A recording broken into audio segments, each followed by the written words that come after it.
Okay, so now what a fantastic story in terms of Katrina's leadership of IBM. And now we almost move to a different perspective.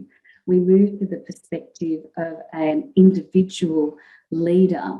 And with that, I would a great pleasure to introduce Kirsten Wilding, who is the leader of corporate social responsibility for TasNetworks. And Kirsten leads the corporate responsibility team at TasNetworks, the Tasmanian electricity network service provider. And her team is a purpose-led team, shaping the brand, the social impact, the stakeholder engagement, environment and sustainability strategies and actions. So a very broad brief. Kirsten's traversed a diverse career within the electricity industry for 20 years, with expertise in energy policy and regulation. The career shift in 2018 to corporate social responsibility has fueled Kirsten's passion for building trusted relationships and delivering creative and inclusive projects that make a positive difference with communities. Welcome, Kirsten. Welcome. Thank you. Thank you so much. Yapalingana. It's so great to be here with you all. And that was a hello and welcome. And I'd like to begin by acknowledging that I stand on Aboriginal land here in Nipaluna, Hobart. I pay my deepest respects to the Palawa, who are the traditional owners and have the continued connection to this country of Lutruwita, Tasmania.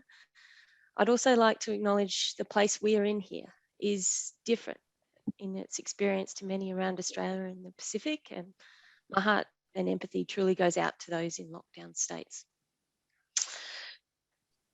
It's with a lot of pride and a lot of nerves that I'm here today to share our story. I've got a slide that we'll talk through and that'll run along the side, and Corinne's going to help me out with that. I think Corinne did a great introduction of what we do in the corporate social responsibility team, and I'm really here today to share our story of building trust and purpose in our team. And it was so great to hear from Katrina and understand that organisational perspective. And now we're going to be diving in a little bit deeper down to that middle management. So I report to an executive manager, and I've got team leaders in my team, and we do have a team of about 16. So let's get into it. TasNetworks, we are the electricity network service provider in Tasmania, and we're a large business in this state. Our team members live in the communities that they serve, and this truly gives us a strong connection to our purpose of powering a bright future. Next slide, please. Yet, here we are. And in the corporate social responsibility team, like Corinne was saying at the start, we lead the brand, community engagement, environment, sustainability. And it is a really diverse portfolio. And when you look at it and experience some of the activities that we're up to, people might say, wow, that's exciting. You guys must be so fueled by that energy and must be really interesting and engaging space to work in. Yet, next slide.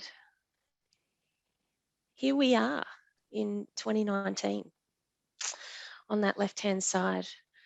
I was 5 months into leading the team, and we were not feeling great about the place we worked. There was a heaviness, and I think this picture shows a lot of that hardness that existed in our team. When I first saw the results, it was hard. I made a recent career change from leading policy and regulation within TasNetworks.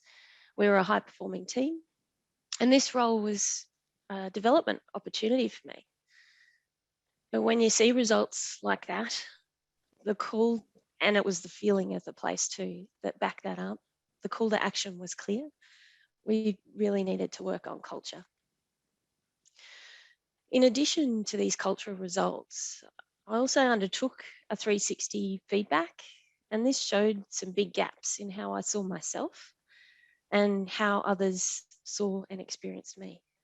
I got to say, it was really hard not to turn in on myself. I had to sit with that. I needed to listen and learn and grow my confidence so that I could truly support and enable trust to grow within the team.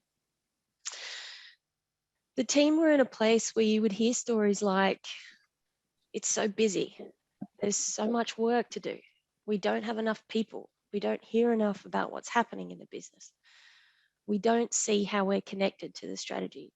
There were a lot of thoughts circling. I really understood from all that conversation and truly empathizing and sitting in that listening that we needed to focus on making a meaningful difference. So drawing from each of the results from the cultural survey, from my own personal survey, we focused on strengthening 3 simple areas.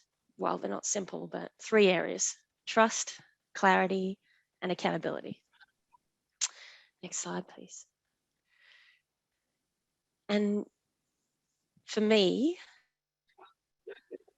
to lead this with the team and the team leaders, I needed to be brave. I shared my results with the team and talked through the commitments that I was going to make and we were making as a team. At first, most of the commitments were on me. And that's okay, because I understood that I had to show authenticity. And I also understood, even though sometimes it did pain me, that change takes time. And I needed to practice that patience and be kind to myself through that so that I can be there in the best way I can for others. Now, I really ask you to stick with me. If we could go to the next slide, please. Because our story shows that with the same leader, same team leaders, within a passive and defensive organizational culture, you can see a positive culture change. And I'm told by Human Synergistics, our change is transformational. I'm so proud of that. We did it. Check that out. And it's a great place to work. And we are in a really positive place. And that continues today. So I'm going to talk you through today some of the steps that we took. There were so many and over 2 years. So I'm going to be talking about 3 particular actions that resonated really strongly within the team and how we practiced and experimented with that. Next slide, please. The first one, we found that sharing stories on purpose was really powerful. We were able to connect and make meaning of how we're making an impact in our everyday. One way we did that is sharing stories of how the work mattered, how the work contributes to the business strategy, how it made a difference. And also sharing stories of purpose, stories about why something is important to the person, how they're making meaning of it, and how it's energizing them in their work and in their life. And that became part of our everyday over time. And this photo for me, this is my purpose. Another one down here in beautiful Lutruwita, Tasmania, with the mountains in the background. My 2 kids in the front, my 2 boys. And my purpose is to see and enable my 2 boys to thrive in this world. And it's a purpose that truly aligns to my workplace, to enable our team to thrive and make a positive difference with communities. Now, the second action, we shared stories on our achievements and remembering we had so much work to do, no time, all the pressure. It was about opening the space in the meetings to talk with clarity on what is the one thing you are proud of that you achieved in your week. And we expanded that talk to include sharing stories on the challenges that we faced and the mistakes that we made as we walked towards that outcome. Because an achievement is still one that might have an experience of failure within it. Teams really love to achieve and feel good about getting that work done. And that was a really strong driver in my team. I want to see work done. Are we getting the work done? Sharing stories in this way, it takes persistence. It may start with silence. You may get little snippets. I've certainly had those experiences in the team. Keep going, be patient, it unfolds. And consistently giving the space to culture in team meetings and reinforcing that messaging that culture is valuable work time is so important. And for me, leading that from the front with authentic sharing, honest thoughts and feelings, because that truly does open the door to trust. What we saw is an experience that shifted. As a team, we felt more connected. We understood each other's work more. We talked more about the hard stuff and the challenges that we were experiencing. And we worked together on supporting each other to get through or resolve. It was helping to enable, not helping to fix. Every team session connected back to trust, clarity, and accountability. The lack of trust that we may have felt, how that impacted on our communication, and what role that we played in that. We built an understanding that we all have a role to play in culture and that we are all contributing to the shared goals of the team. We talked about it like dropping a pebble into a beautifully rich and amazing lake and seeing the waves as they roll out. We are that pebble. And this brings me to the third action, where we genuinely learnt more about each other and psychological safety. 1 year after getting our cultural results in 2020, we no longer felt the same level of fear that sharing would impact negatively. We were walking the talk and more freely voicing our perspectives. It was around this time that COVID hit, and we all started seeing changes in our understanding of the world. And that showed up in really different ways for everyone.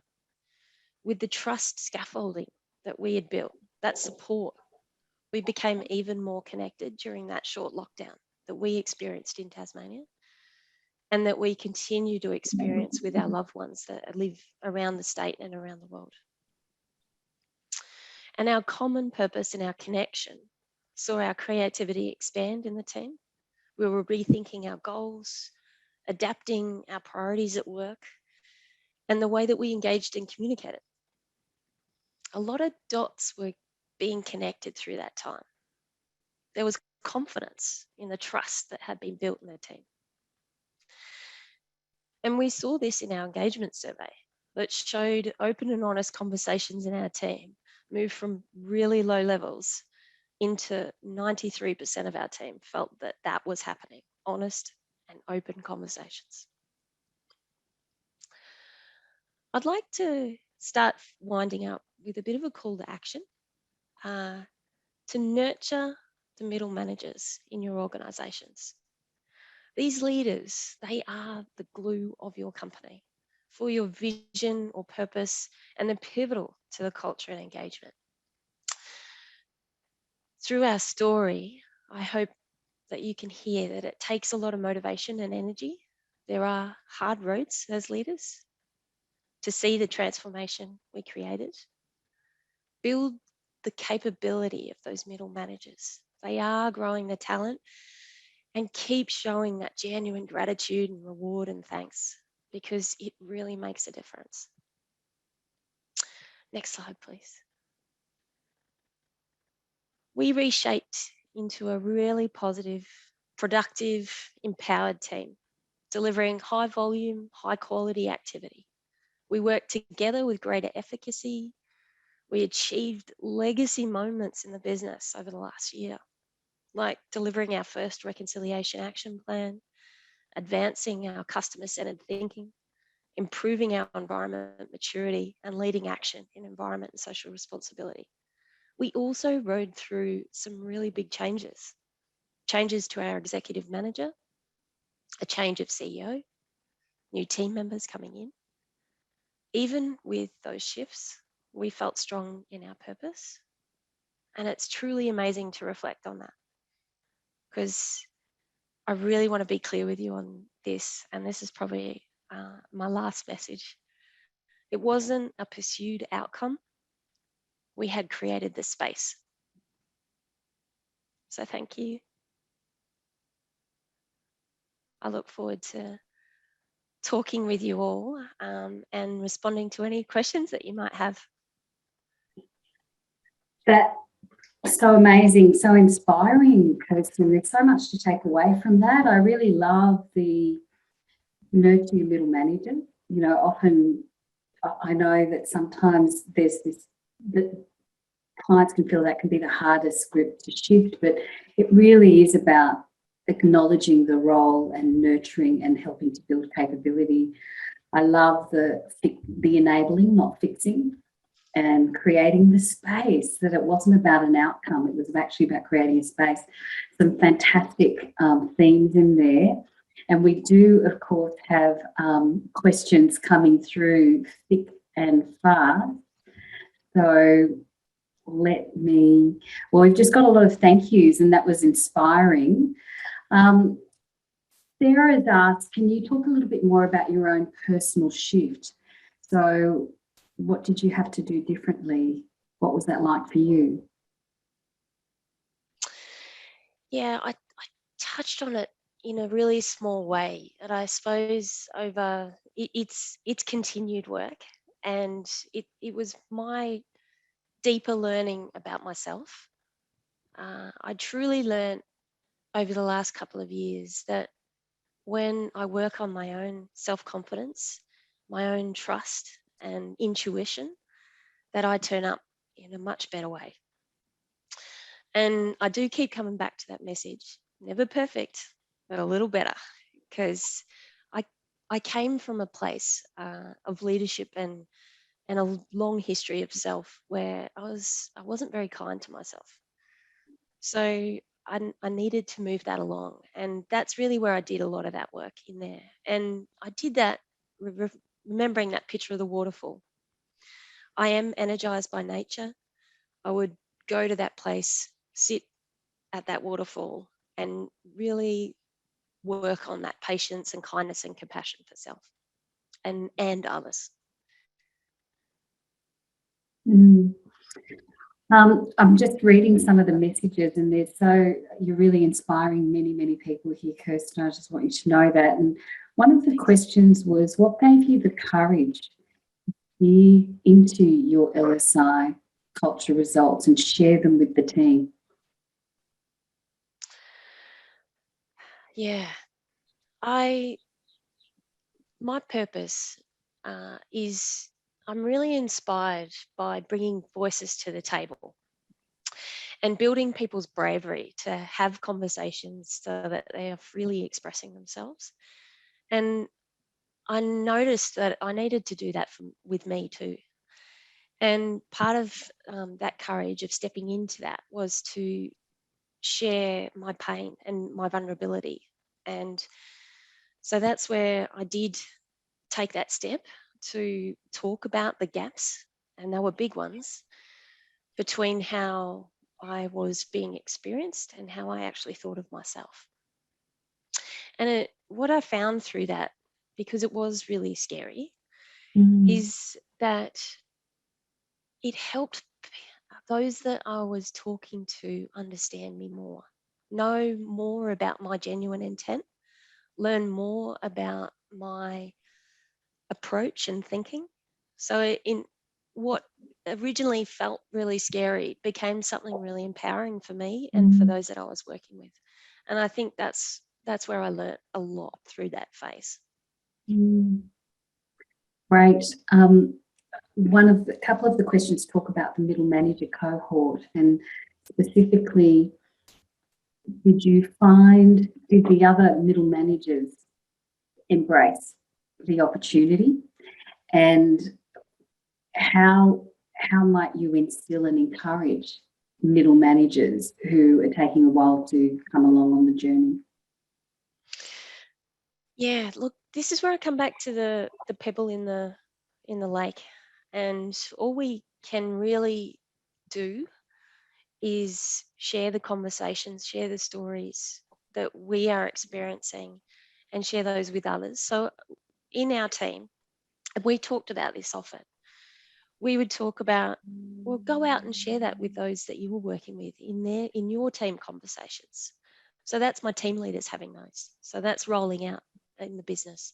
And then I'm doing the same thing with peers at my level of leadership in the business, which is a senior level. And through that, people might pick up that learning, or they might just put it down and walk away. I think what we were also rubbing up against in a business, and with all the change that's happening, there's a lot of change happening for all of us in so many different ways. In the electricity industry, it's a lot about renewable energy transition and growing your business, and everyone wants to do that really fast and be amazing for our customers and be there at the most affordable way. So it drives a real project timeline behavior.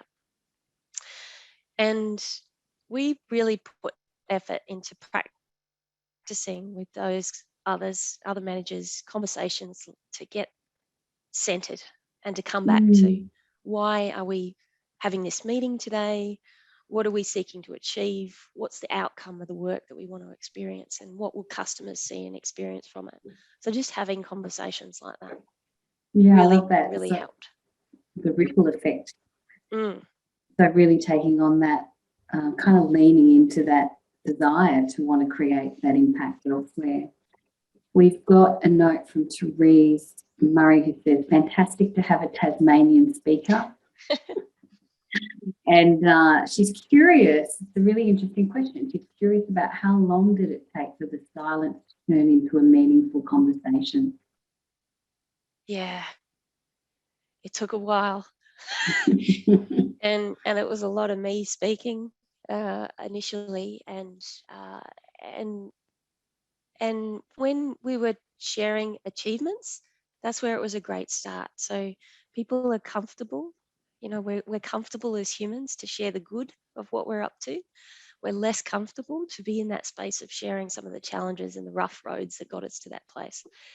And I found that it probably took about a year to start to get into those more meaningful quality talks about, I felt in that meeting disappointed when this happened, and this is what it brought back to my team.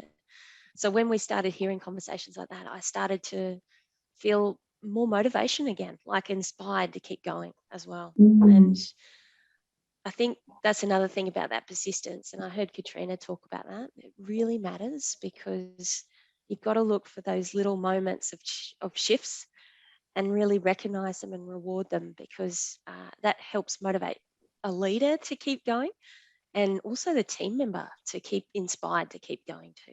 Yeah, I love that. So looking for the green shoots, because a year is quite a long time to get that conversation going, but fantastic that you did keep going. It's the idea that the effort equals progress, even if it doesn't immediately look like that, it actually is working. We've got a bit more time for questions. We've got a couple of questions from Veronica and Fiona around, how did you decide on trust, clarity and accountability as being the three things to focus on? Well, trust was really important. Those cultural results indicated, and so did the 360 feedback, there was a low trust environment in the team. And I hold my integrity really closely to my heart. So that's one that did, I suppose, hurt the most. So it was purposefully chosen because of that. I wanted to move that one along particularly. It also really fits in with our purpose as a team to build trusted relationships with our customers. So that there was a lot of resonating factors in that. Clarity, that was about hearing all those stories, going back to the reflections. I don't understand how we're connected to the strategy. I want to learn more about all that. It was helping team members to really start to be curious for themselves. What is it that you are truly looking for? Mm. So clarity and learning more about communicating with clarity was really important. And that helped all of us. And then accountability was the other one. And that's because, again, those cultural results came out with strong oppositional, avoidant, and defensive approval seeking behaviours. So we really had to work on how are we making decisions and bringing people into decisions, and what's the role that we play in that. So taking on personal responsibility for the role that we play in making decisions and informing our managers as well. So that's how those three popped up. So it sounds like it was the kind of a combination of what came through the results, but also you took that and then created some conversation, creating the space for people to input into those ideas. Oh, yeah. So being a community engagement group, we're quite well practiced at getting out there and having like focus groups and hearing the voices of customers and really understanding the data and learning the insight to take the action. And it was really about doing that in our team too. So yes, we did spend good quality time drawing out all those conversations so we could hear all those stories. Excellent. We've got maybe just squeeze in a few more questions before we have to wrap up, because we've got so many coming in. One question was around curiosity of how the organisation supported you. Yeah, well, the support comes with coaching. So I was supported with coaching to help me do that deeper dive into self and learn more about my personal efficacy and grow that confidence and grow my own trust so that I could turn up and be my best for others. So that was really important. And I mean, that was pivotal, really. The organisation is working in a pretty steady state of a culture that is more in the passive defensive styles. So there are challenges in working in that model. And I think what we're really good at and where we have great opportunity at TasNetworks is we have a whole bunch of great people who are really inspired with humanistic and encouraging and growing that strength. So we did work really strongly with that part of the cultural result to improve and have conversations that were very humanistic, encouraging, driven. Brilliant. You talked about creating change within a broader organisation where there might be more of a lean into the passive defensive. And what kind of advice and encouragement do you give leaders like yourself who are working in cultures that are still largely defensive to pick up that challenge and kind of lean into it? Because it can feel for many people that it's hard to do. It's too hard. I can't do it on my own. What kind of advice would you give them?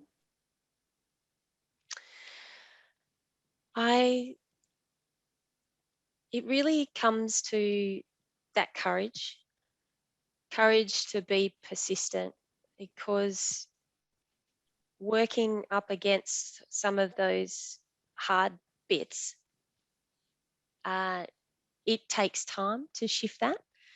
And courage and inclusive and creative thought and nimble learning. When we're doing all that, people do reach out to you in new and different ways. And that is truly inspiring to keep you fueled and energized in the work that you're trying to move along. So I suppose my call is stick with it, stay courageous, keep being awesome, because it can shift over time. Brilliant. Stick with it, be courageous, and keep being awesome, because it does change over time. Fantastic. Thanks so much, Kirsten. Really appreciate it. And there are a wealth of thank yous from people in the audience who you've inspired a great deal of people. Folks in the audience, what we'll try and do, we're conscious that we can't address all of the questions, so we will work with Kirsten and Katrina before to get some responses to your questions and post that out through socials. So thank you again, Kirsten. Really appreciate hearing from your story and your authenticity and being so vulnerable and sharing that with us.